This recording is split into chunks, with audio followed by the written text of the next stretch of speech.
We have so many things to click to get started, don't we? Click, click, click. I went back and looked at the end of my last clarifying the teachings just to refresh my memory on where we stopped. And I happened to see the first couple seconds, when the video started, and I watched myself click, click, click, click. It's kind of funny. Anyway, welcome back, everyone. This is the code part 3. And as Sina mentioned, I will not be here next week or the week after. I'm doing stuff with family both weeks. And so there is a special mini series that's going to happen here in my place. So you can still come into the sanctuary and see that. And then I'll be back in 3 weeks. Also, I wanted to let you know that the first group of people to go through 500 days with NTI finished this week. So, I think we should give them applause. I don't even know who most of them are. A few of them wrote to me and said, hey, I just finished. It was great. Thank you. So I know who a few were, but it's a self-study program. So, I'm not really aware of who's taking it, but I know the first 500 days ended. And I know that there were people who went on all the way. So good job. Also, I thought I would just share with y'all, in case you don't know what 500 days with NTI is, I thought I would share my screen and just show you that real quick. 500 days with NTI can be found on the Awakening Together website. You'll see where it says 500 days with NTI. And you'll notice there's the first 100 days all the way through day 500. This is a self-study program. So if you decide that you want to take this program on your own, you just come here and you start with the first 100 days. Because this is a blog, the earliest day is always at the bottom. So you would scroll down, start with day 1, and the next day come back and do day 2, and the next day come back and do day 3. And you just do that for 500 days. Of course, this is a study of the Holy Spirit's interpretation of the New Testament, which we call NTI. One thing about this self-study program, it was designed to start on a Sunday. So if you decide to start it, you might want to start on a Sunday. That way the weekends will actually fall on weekends and that kind of thing. We do have a new month coming up. I don't know if you're like me and you like to start things like something fresh, but June is coming up. So one possibility is starting this on the first Sunday of June, if you're interested in that. And if you have any questions, just let me know and I'll answer the questions. Now Lena has her hand up. It might be about something else, but Lena, let's see what you have to say.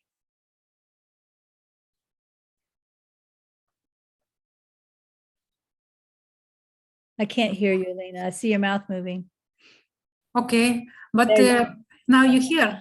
Yes. Thank you. I started NTI. I am at day 12 and I absolutely love it. However, through your teaching, I realized that I was just reading and I really didn't immerse myself into practicing. And when I started with all my heart to practice, I realized that it's difficult. I am not there yet. And my question is, do you think I started too early? Because you suggested to take it after the MPP program. Maybe I started too early. Even I love it and I want to continue. Maybe I'm too strict on myself. What would be your suggestion? Well, there were several maybes there that unless I live with you, I don't, and have more insight into you, I don't know if I could answer. Probably if I live with you for a week, I could look right at you and say, here's the answer, Lena, but I don't know you.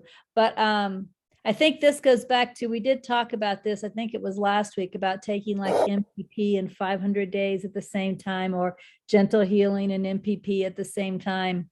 And as everyone knows, my recommendation is that you only take one program at a time. And that is because each program has its own daily practice. And I don't see how not just you, but anyone could truly focus on the practice that's assigned for 500 days that day and the practice that's assigned for MPP that day. Sure, people can do the reading, but as you pointed out, it's not about the reading.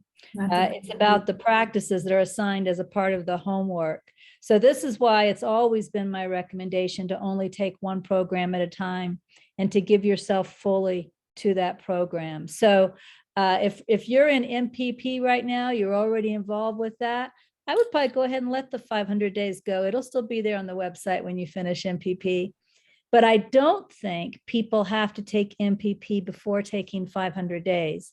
I don't think it matters whether gentle healing is the program you take first, or MPP is the program you take first, or 500 days is the program you take first. And I'll tell you why. I'm actually a professional curriculum writer. I was trained how to write curriculums, and every one of those curriculums begin at the beginning. They all begin at the beginning, and then they gradually go deeper and deeper and deeper, right? So every one of them is ready for you to start it fresh, even if you haven't taken the other curriculums. So I don't think whatever a person is guided to, I don't think it matters which one you take first, but I stick to my story that I think it's important to only take one at a time. Okay, thank you. Did that answer your question? Yes. Okay, good. Thanks for bringing that up again. I love that. I think it's helpful. Yes, Jacqueline. Yeah, I just wanted to say for the recording that we have the Reflections program for 500 days with NTI on Sunday, June the 5th at 1:30 p.m. Eastern Time. And people who have just completed the program are encouraged to come and discuss their experiences with that program. That's wonderful. Thank you for letting us know. All right, then. I did get a question in email about the code. So I'm going to start with that question, and then we will jump right in. I also have another question. I just want you to know that I received a couple weeks ago that I haven't gotten to yet. And I realize that I haven't forgotten. I just still want to wait a little bit. But this question, I think I'll go ahead and briefly answer, although to be honest, I could do an hour-long teaching on the question, and I'm not going to do that. But here's the question. The question is, I have a question on this current expression in the form of this person, or actually it was the person writing the email. I have a question on the current expression in form of this person and rising in vibrational frequency. When this body dies, does the momentum of growth continue in another form? Or is it all lost when the body dies? It's sad to think it would. The thought that comes up is, what is the whole point in doing spiritual practice and letting go of illusions when all progress will be lost at physical death? So I'll just share with you the way my inner guide shared with me. I was taught that this person most definitely dies, right? Anything that has a beginning has an ending. So this person most definitely dies. However, the foundation of this person is consciousness. And consciousness does not die when the body dies. And so any awakening that happens in consciousness does continue within consciousness. If you imagine consciousness is like a container, imagine I have a container here, and some of what's in that container is what we could call darkness. Darkness being false beliefs, not necessarily bad beliefs, because some false beliefs appear good, but just false beliefs, not true. And then also within this container, there's light, which is the reflection of truth only. But what's happening and what appears to be many, many bodies is it's really just this one container of consciousness awakening. So we aren't many people awakening. We're one consciousness awakening. So during any one lifetime, anything that I do to raise in vibration, to let go of the false, embrace the true, is actually happening within this container. And it's happening to awaken consciousness back to itself. So there's nothing that we do that's wasted. I hope that answers the question. Yeah. And this again is why Ramana Maharshi said that your own self-realization is the greatest service you can render the world. Not really the world so much, consciousness. Right? So everything we do, and everything we do is literally for everyone. I remember as a single mom, one of the ways that the ego played in my mind was telling me that I was selfish all the time I was taking to do my journaling, to contemplate A Course in Miracles, to write with inner wisdom, that I was being selfish. I should be spending that time with my daughter. That's what ego said. What clarity said is that the time that I was taking was very important because I was doing it for me and for her and for everyone. And fortunately, I chose to listen to the clarity because I know now just from my own perspective that that was a true statement. All right, so let's jump into the code then. I'll start just by reading the paragraph where we left off last week and see if we can get ourselves back into the groove.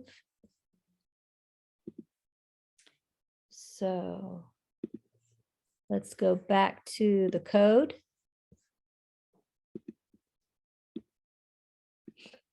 So this is the last paragraph that we read. Your influence on the total comes from your interpretation of the code, which you then relive as individual interpreted code, or you choose not to relive through recognition of your creative ability. At some level, you must recognize your power to change the code, or you remain trapped within the belief and acceptance of the code as real.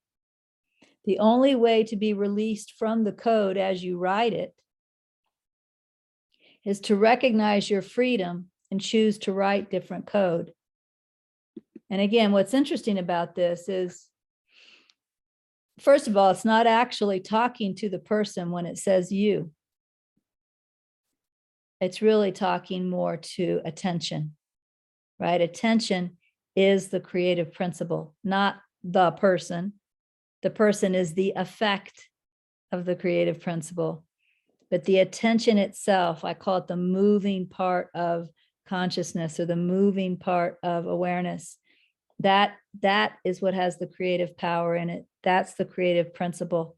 And again, whatever we pay attention to has an energy or a vibration to it. And as we pay attention to it, there's, in effect, life in our attention. So as we pay attention to that energy, we give that energy life and it manifests in some way, fortunately, temporarily. But then it comes around and we end up giving it attention again and it manifests again, right? That same energy. But the good news is all of these energies that are not true can only manifest temporarily, which means they will continue for as long as we all continue to give our attention to them. But when we stop giving our attention to these energies, the energies then will begin to die because they cannot exist, cannot appear without our life-giving attention. So what this is saying is that the way that we rewrite the code is by shifting our attention to a different energy. And we talked about that last week at the end, where we talked about how, in every moment, there's always choices of energy available. And what we do is we pay attention to what my choices are now. We don't wish for some choice that isn't here. We just pay attention to what choices are here now. And then we pick the one that feels the highest. Would be simple, except for, as I pointed out last week, the ego did not get the reputation as the devil for no reason. I wish it had, but the ego is a great deceiver. It's a great deceiver, but the ego deceives with words. It can't actually deceive with energy. Now that's what's really interesting. It only can deceive with words. So if you learn to pay attention to the energy, you'll never be deceived. If you're only listening to the words, though, you can be fooled. And I gave the example last week, I remember, of, quote, watching too much TV. And there's guilt about watching too much TV.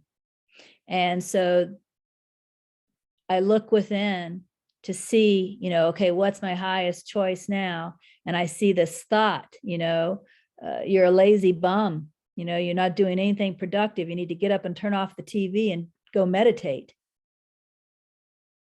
Well, those words can fool people because they sounded right. Turn off the TV, go meditate. But what was in them was the guilt of you're the lazy bum. And in fact, the way that ego really deceives is it doesn't even say the lazy bum part. That's implied. It only says, go turn off the TV, go meditate. But there's this implication that if you don't, you're lazy, or you're not giving your all to your spiritual path, or whatever. And so we need to learn to feel for the energy of the words. Is there guilt in this, right? Is there judgment in this? Is there fear in this? Is there pride in this?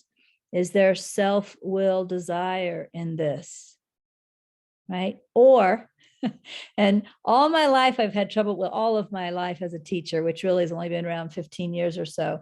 But all my life as a teacher, I've had trouble with this. People want to know, well, what does the prompt feel like when it's a higher energy? They want to know, does it have peace in it? Does it have joy in it? Does it have love in it? And the only answer I've ever honestly been able to come up with is it's clean. It's more like it has emptiness in it.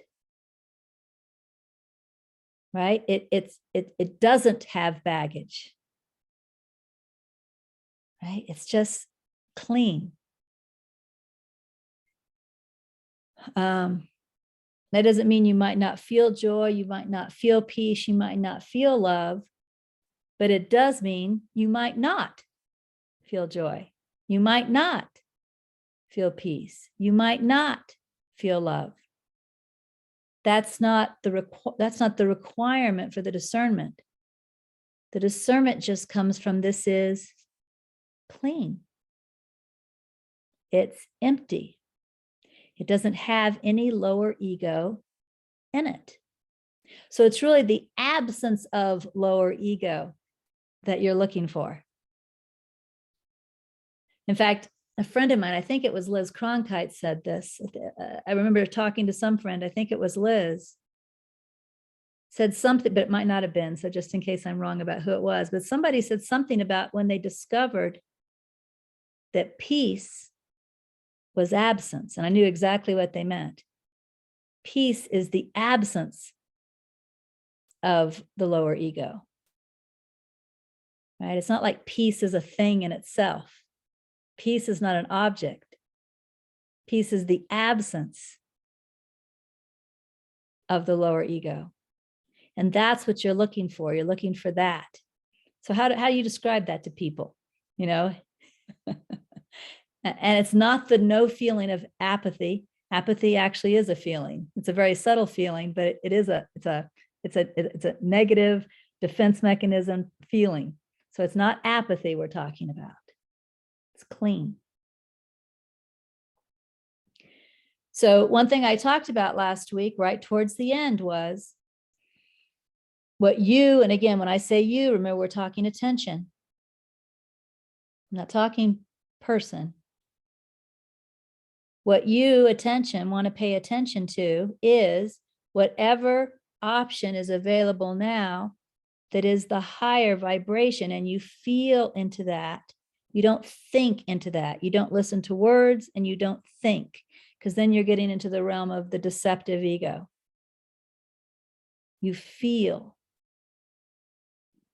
Now you know you're feeling for clean.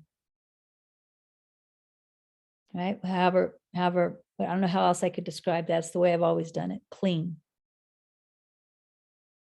You know, and I remember one of the examples I used last week was, we were talking about, you know, being in pain and being kind of a bitch to someone because of the pain. And I said, after being the bitch for a moment, maybe then I see what I just did and I tune in. And maybe I feel, you know, all this guilt and all this stuff from, you know, judging myself for being a bitch once again. I should be better than that. I should be higher than that. Right. I feel all that. None of that's clean. And then I just feel apologize. And to me, that feels clean. Of course, if that was apologize, you bitch, you know, or he's going to leave you and then who's going to take care of you, then apologize would not be clean, you see. So it's not the apologize itself. Sometimes apologize may be clean. Sometimes apologize may be very lower ego. That's what I mean by that. It can be deceptive, right? You have to learn to feel into it. But there's always going to be a choice that will raise you up in vibration. There's always going to be a choice that will raise you up in vibration if you look for it. And it's always simple. It's always a choice you can make. Remember, I talked about if the choice is way the heck up here, that's probably just the deceptive ego again. Because it knows you can't go from this lower position where you are now to this super high position. So it's just trying to make you feel like crap because you're not being spiritual enough, right? It's always going to be something you can do right now if you want to. And then as you choose that, it's like walking up a ladder. As you choose that higher option, then another higher option comes in. And as you choose that, then another higher option comes in. And you just kind of climb up this little ladder, one choice at a time.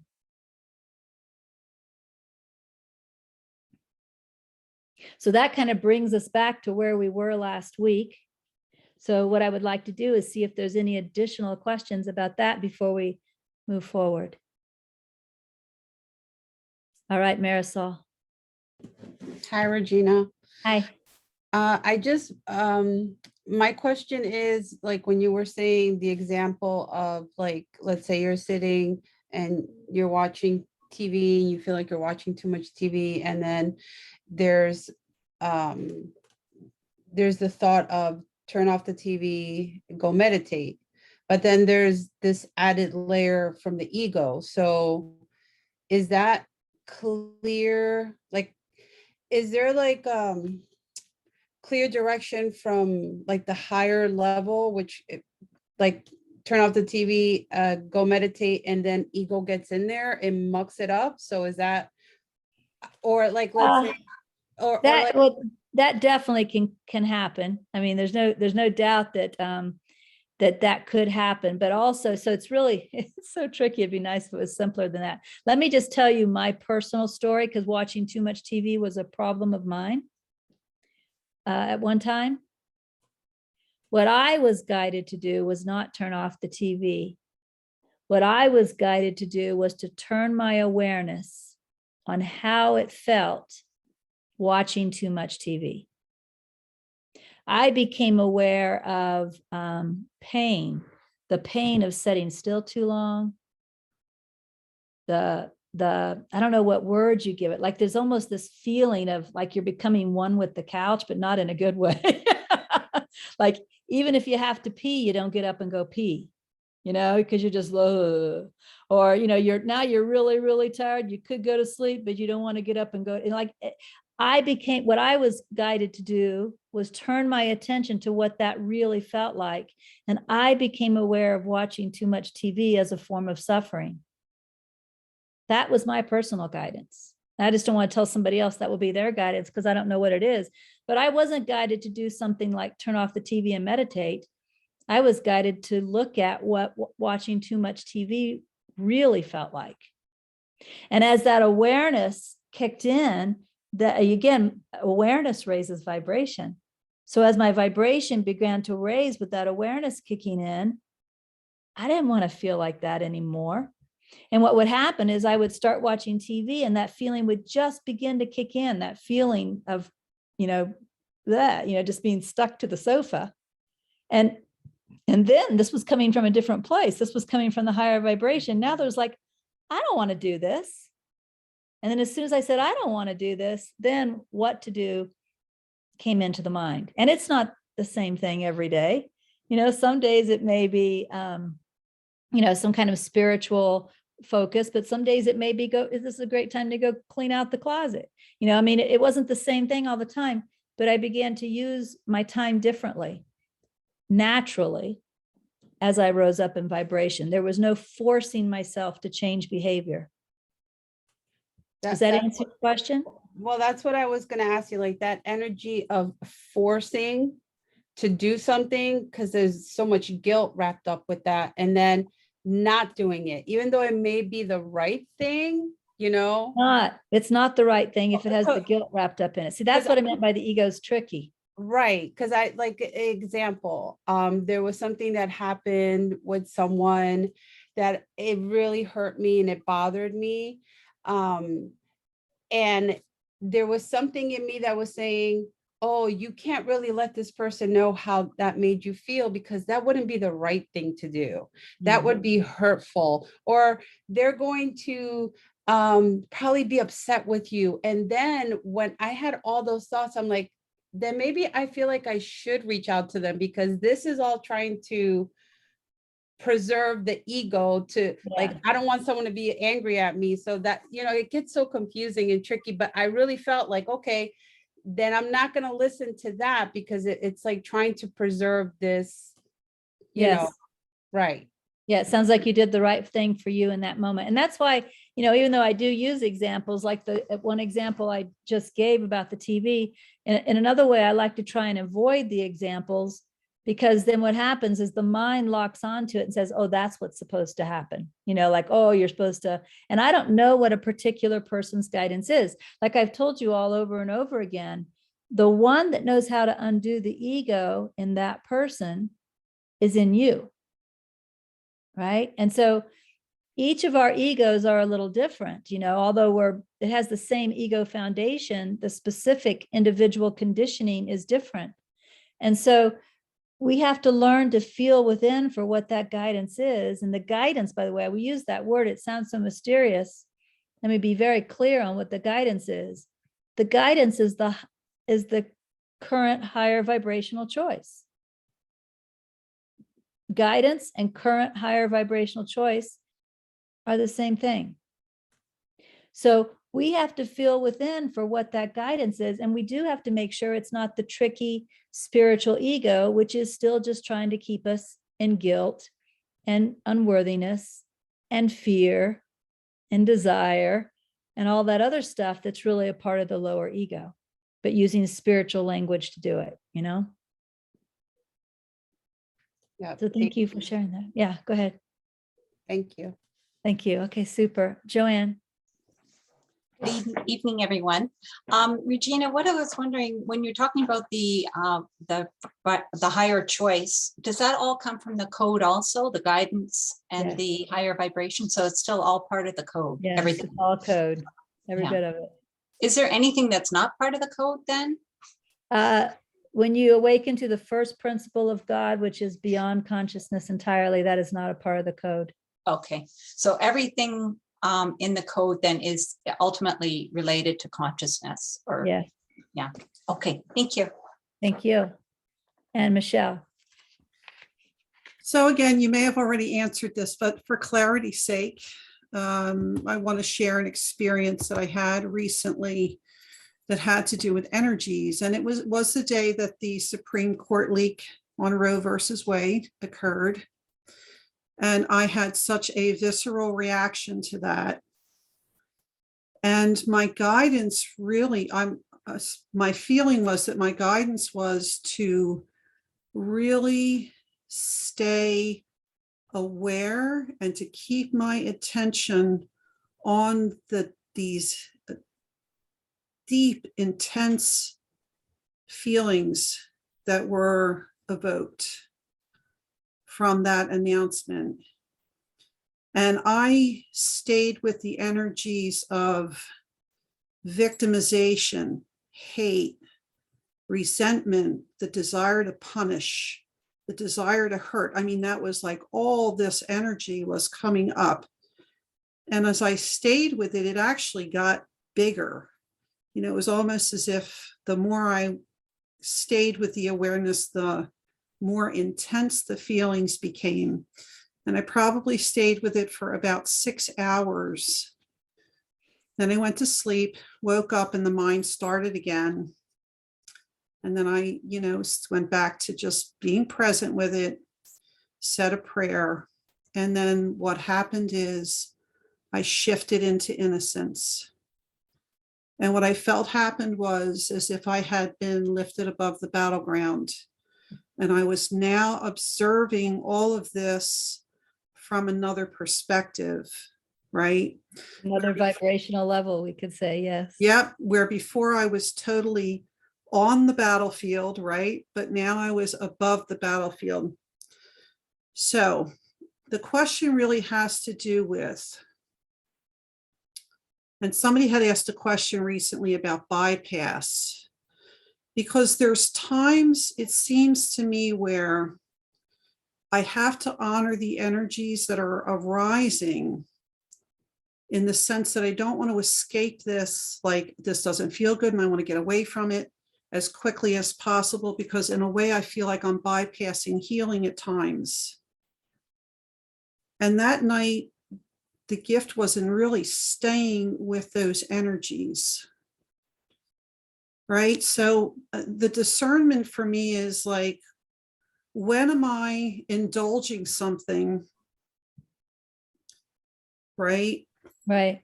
And when am I with something for the sake of healing? I don't know how else to ask it. Well, the example of indulging something, let's just take the victim energy.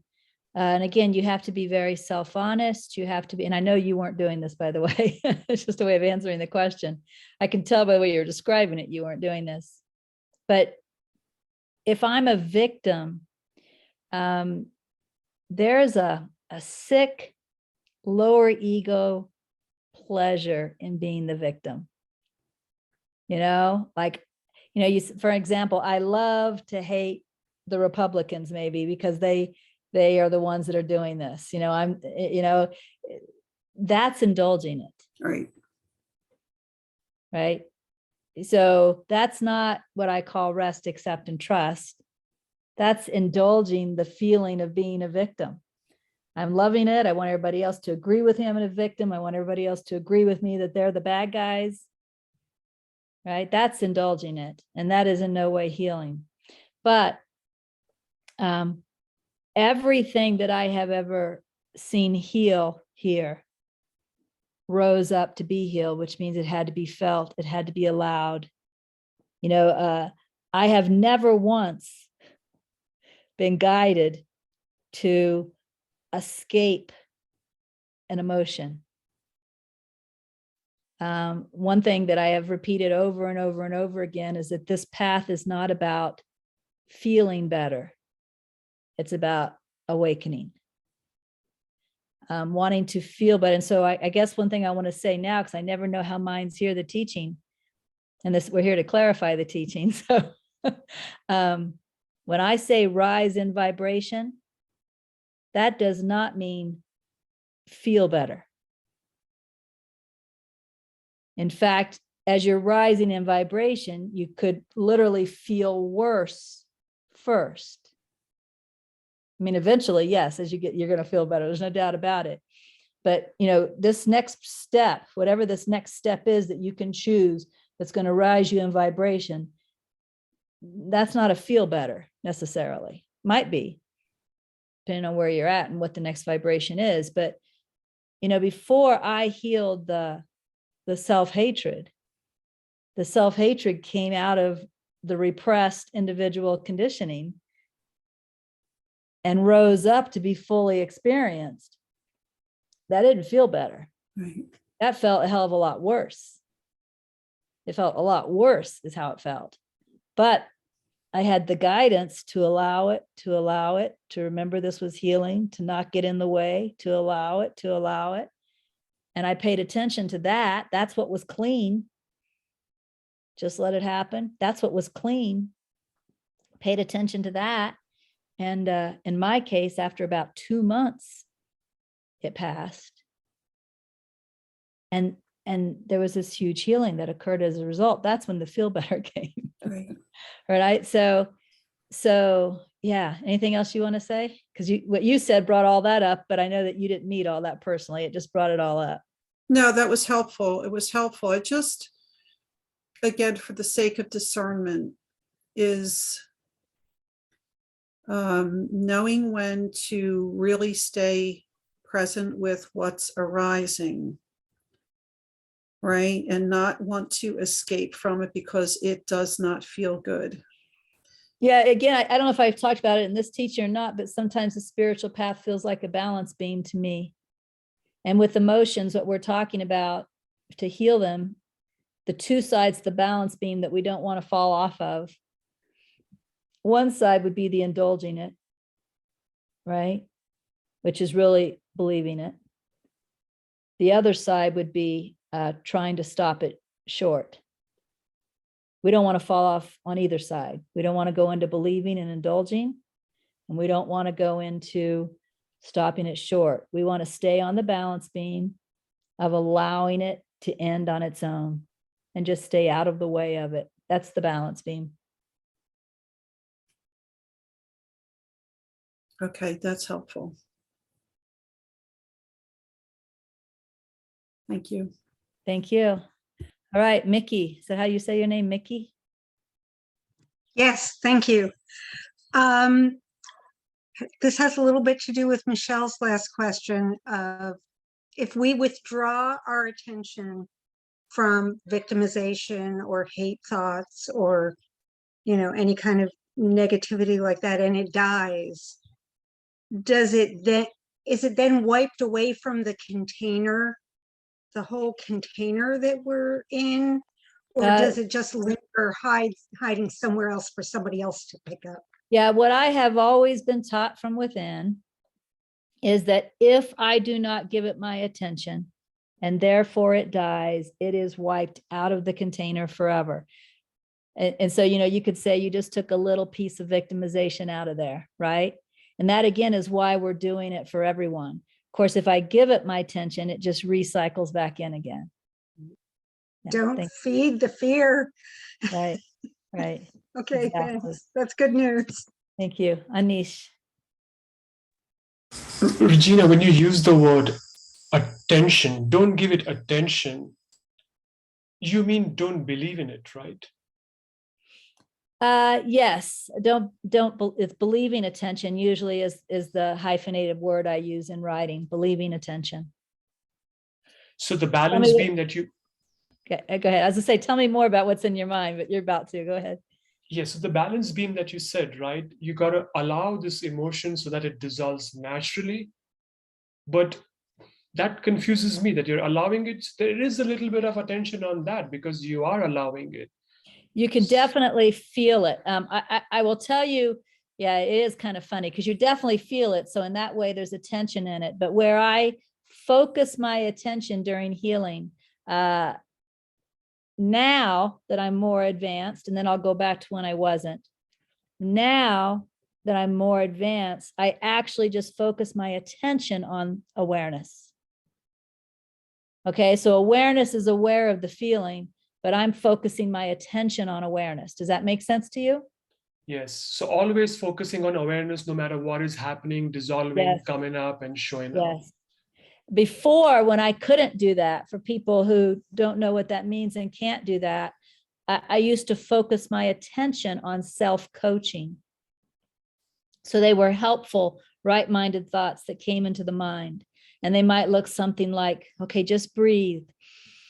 Okay, just breathe. Now this energy coming through the body, it's coming up to be healed.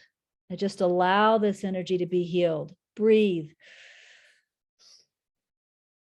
Stay out of the way. Don't become afraid. Don't resist. Relax, relax, relax, allow, allow. You know, and these thoughts would come into my mind and I would place my attention with those thoughts. So, and again, I was allowing the feeling, but my attention really wasn't on the feeling. In the earlier process, my attention was with the corrective thoughts. In the later process, my attention was with awareness. Yes, that's helpful. Thank you so much. Thank you. Thank you. All right, then let's go look at another paragraph, shall we? At this rate, I don't care if it's going to take us to the end of the year to finish the code. So let's go look at the next paragraph. Okay. So in its most basic element, individual interpreted code comes into the mind as a thought, as a feeling, or as a reaction to the overall illusory code. It is a part of the total, but it is a part that makes the total. So it is as significant as the overall code. And of course, it makes the total when we give it attention. But one thing I really want to point out about this paragraph that I think is very important, I spend a lot of time talking about thoughts, and I will probably continue to spend a lot of time talking about thoughts because in my own personal experience, there was the thought and then the emotion.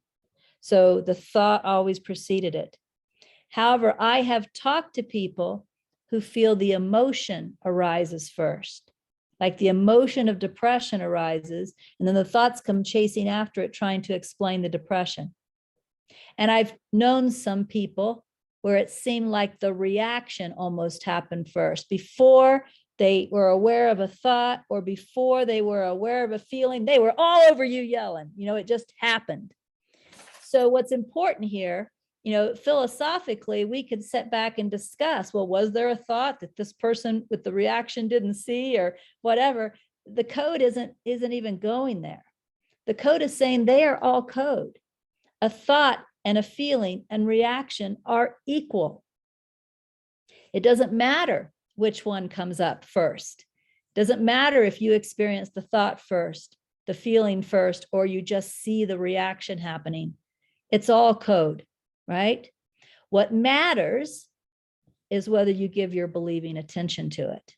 And where this is really interesting, I think, is probably sometimes with the reaction. You know, if we go back to what we were talking about last week, there's a lot of pain in the body.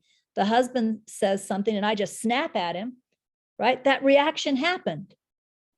Okay, it happened. Now where are my choices? That's no different than this thought showed up in the mind. Now where are my choices? You know, I think we sometimes think, I think we're taught to think that the thought is more innocent than the action. Like if a thought shows up, you're such a jerk, but it shows up and I learn not to give my attention to it, that was a good thing. But if I react, you're such a jerk, that was a bad thing. See, we sometimes we give more emphasis to action. This is saying a thought, a feeling, or a reaction are the same, right? They're the same. So if a thought shows up, I can choose not to believe it. We all know that. If a reaction happens, I can choose not to believe it. That's what it's saying. It's still just code.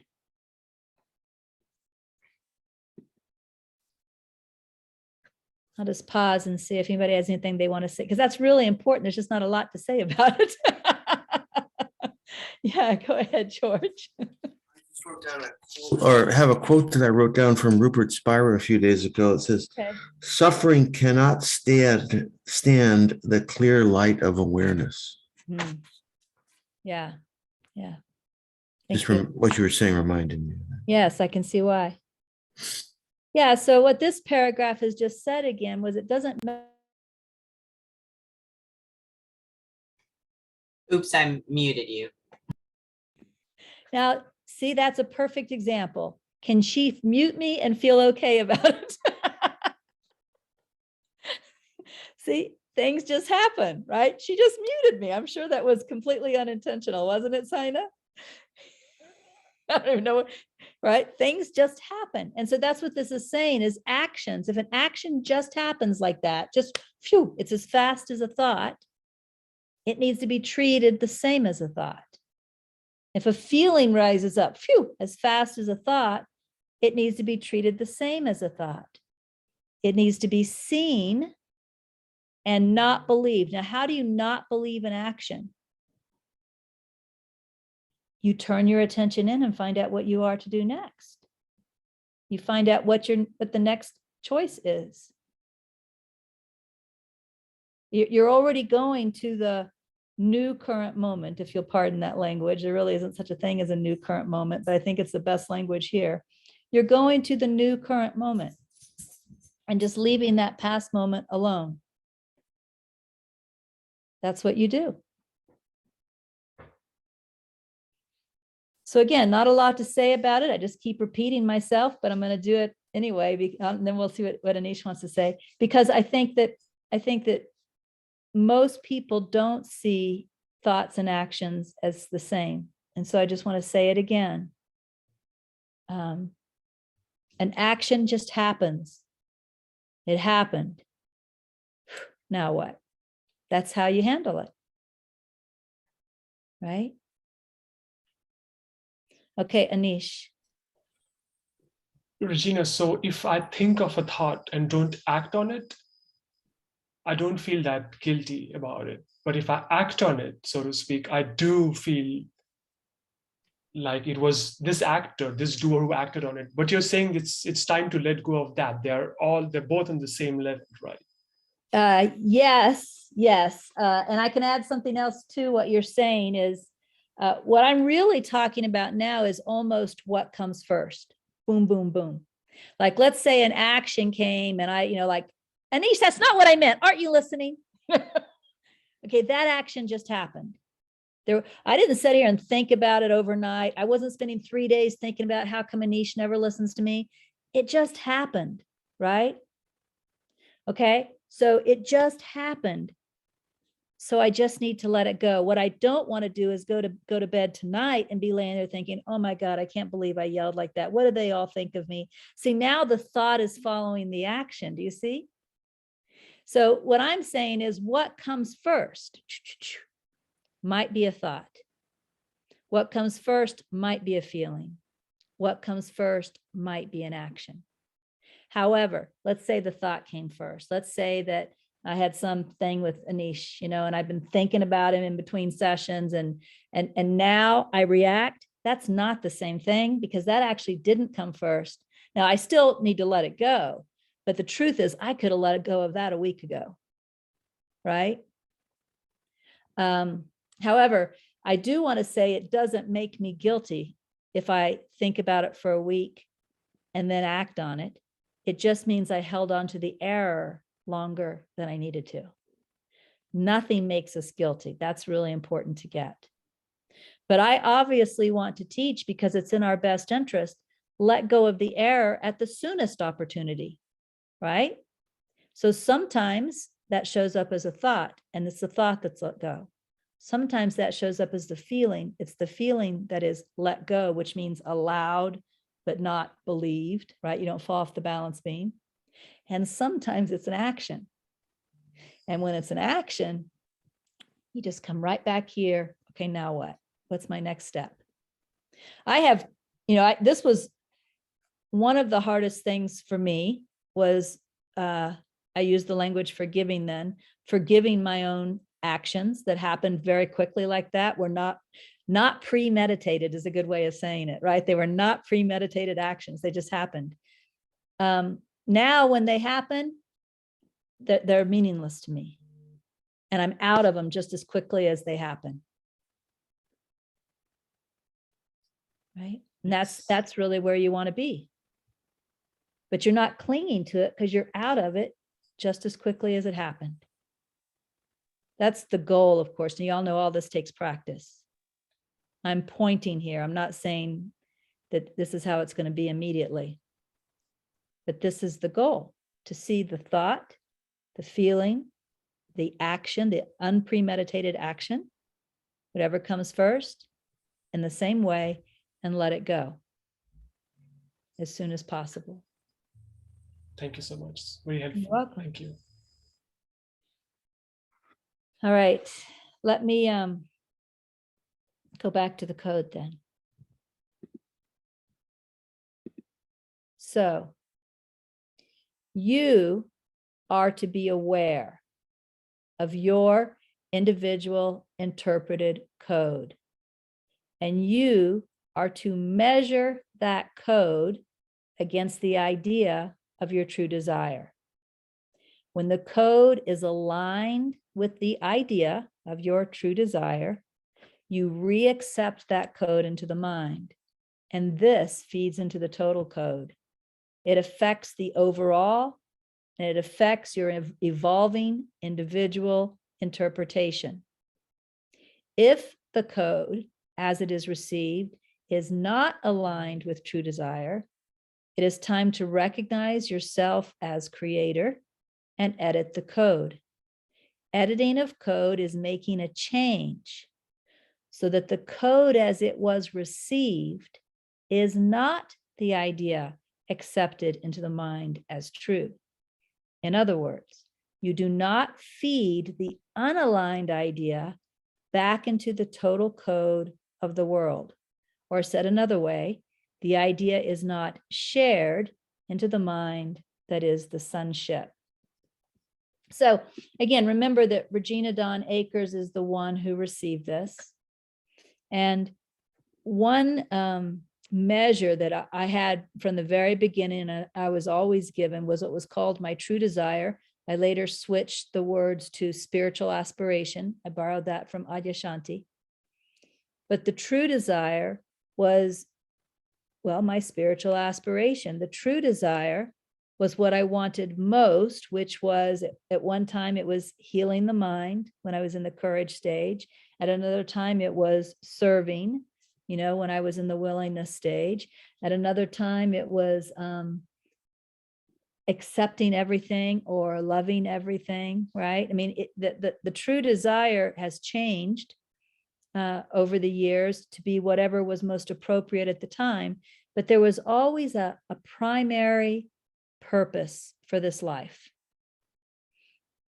And so what this is saying is, when a thought comes into the mind, when a feeling arises or a reaction happens, look at that, discern that with the true desire.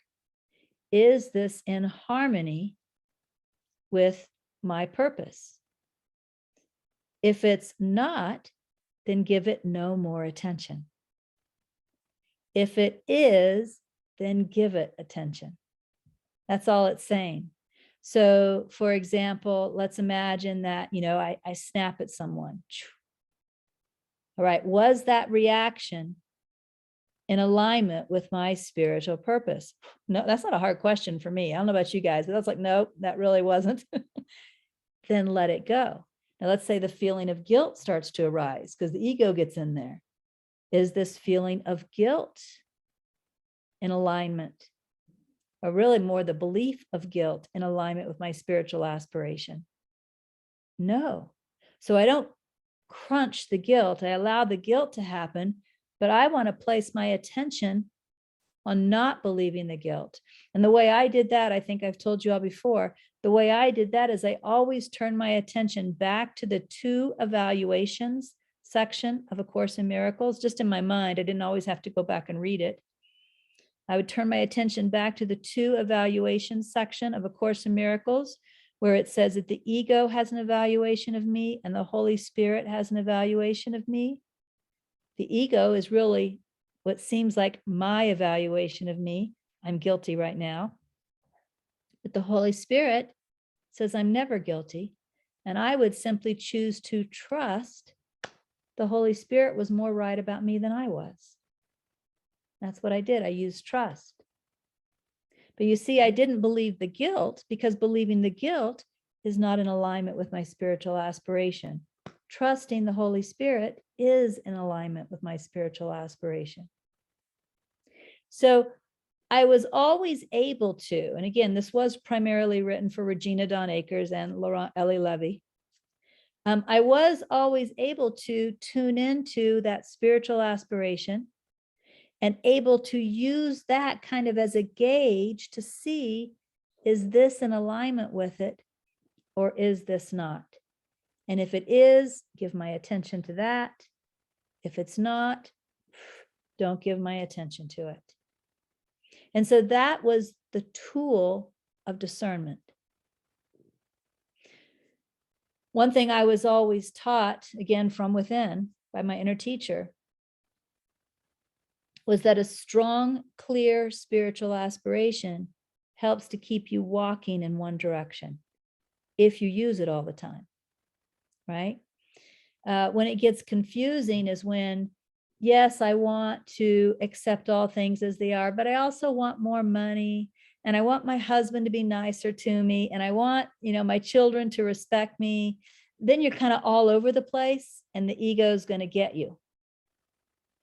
Because guess what? All of those other desires were egoic.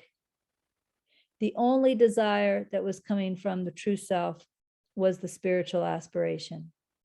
So if I just focus on the spiritual aspiration, it helps me to make the right choices all the time. It helps me to avoid confusion. When you're confused about what you want, you're also confused about what decisions to make. If you're clear on what you want, you're also clear on what decision to make.